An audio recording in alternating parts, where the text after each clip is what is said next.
Je suis l'avocate Manuela Bozzelli, vice-présidente de l'association Arbit, une assistance juridique d'urgence pour la protection des droits inviolables. Il y a environ 1 mois et demi, j'annonçais avec beaucoup d'enthousiasme l'atteinte d'un objectif important, après environ 8 mois, par un de nos clients, très fort et déterminé, d'obtenir une transfusion dédiée pour une intervention programmée dans un hôpital italien renommé. La nouvelle a été accueillie et rapportée avec autant d'enthousiasme par la presse et les chaînes de télévision. Juste après, donc, nous ne pouvions que nous attendre à un démenti qui est arrivé, je crois, le 10 juillet dernier, de la part du Centre national de transfusion, qui déclarait justement qu'il s'agissait de nouvelles infondées, donc d'un manque absolu d'accord entre le patient et la polyclinique de Milan. Et nous répondons naturellement, comme il fallait s'y attendre. Et comme une certaine partie de l'antisystème l'a intelligemment souligné, car nous ne pouvions nous attendre qu'à un démenti, et certainement pas à une confirmation de leur part, d'autant plus que, malheureusement, la même polyclinique a été assaillie de demandes absolument imprudentes de la part de personnes qui voulaient être rassurées sur la possibilité éventuelle, future, qu'en cas de besoin de transfusion, elles puissent accéder à une transfusion dédiée, et cela a certainement été une attitude très imprudente. Cela dit, évidemment, même si tout cela est évident, et donc la réponse du système. Ajoutons qu'il n'est pas vrai, qu'il s'agisse d'une fausse nouvelle, et qu'il n'est pas vrai que l'accord n'ait pas été conclu.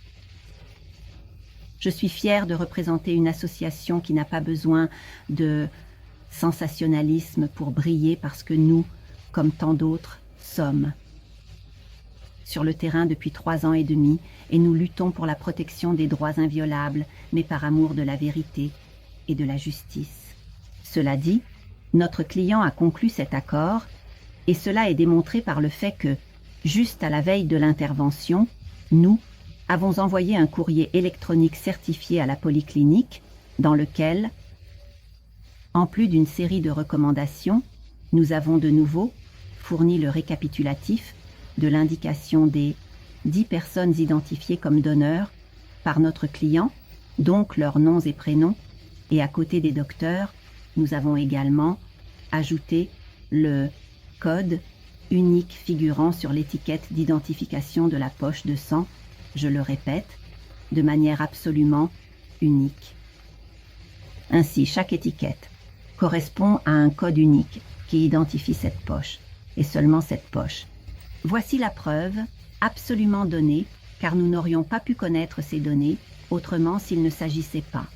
d'une transfusion dédiée. Cela dit, nous sourions évidemment lorsque nous lisons dans le communiqué du Centre national que, selon l'État, la littérature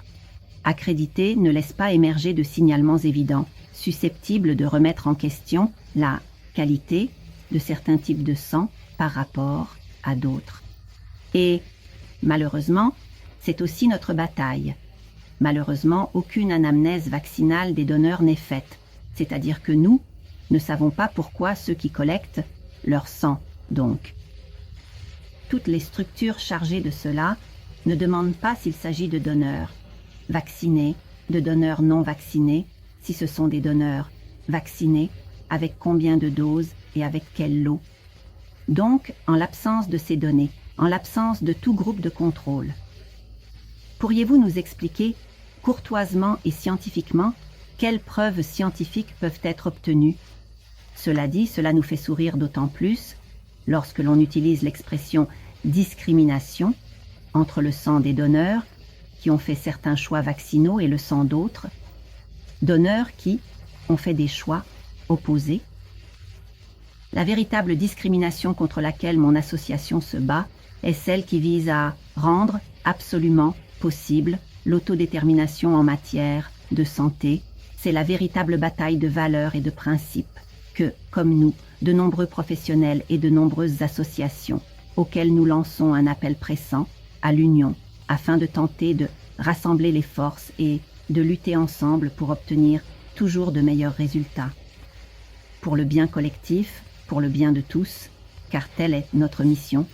Merci à tous ceux qui ont cru et continuent de croire en nous, à nos collègues, mais aussi aux professionnels qui nous ont apporté tant de solidarité, aux gens ordinaires, à tous ceux qui croient en un service juridique d'urgence, mais surtout à ceux qui, comme nous, espèrent vraiment une union